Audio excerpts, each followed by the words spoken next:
حضرت انس بن مالک رضی اللہ عنہ بیان کرتے ہیں، ایک شخص نبی اکرم صلی اللہ علیہ وآلہ وسلم کے پاس آیا۔ لوگوں نے اس کی برائی بیان کی، لیکن نبی اکرم صلی اللہ علیہ وآلہ وسلم نے اس سے خوش آمدید کہا۔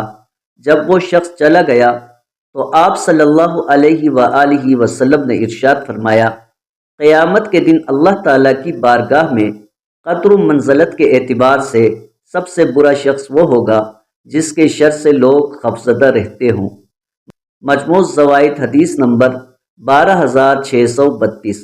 حضرت انس رضی اللہ عنہ بیان کرتے ہیں، حضرت سیدہ ام حبیبہ رضی اللہ عنہا نے عرض کی، یا رسول اللہ، بعض اوقات دنیا میں کسی عورت کے 2 شوہر رہے ہوتے ہیں، پھر وہ عورت انتقال کر جاتی ہے اور جنت میں داخل ہو جاتی ہے، اور اس کے دونوں شوہر بھی جنت میں داخل ہو جاتے ہیں، تو وہ عورت ان دونوں میں سے کس کو ملے گی؟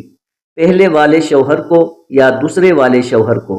نبی اکرم صلی اللہ علیہ وآلہ وسلم نے ارشاد فرمایا، اس عورت کو یہ اختیار دیا جائے گا کہ دنیا میں جو شخص اس کے ساتھ زیادہ اچھے اخلاق کے ساتھ تھا وہی جنت میں اس کا شوہر ہوگا۔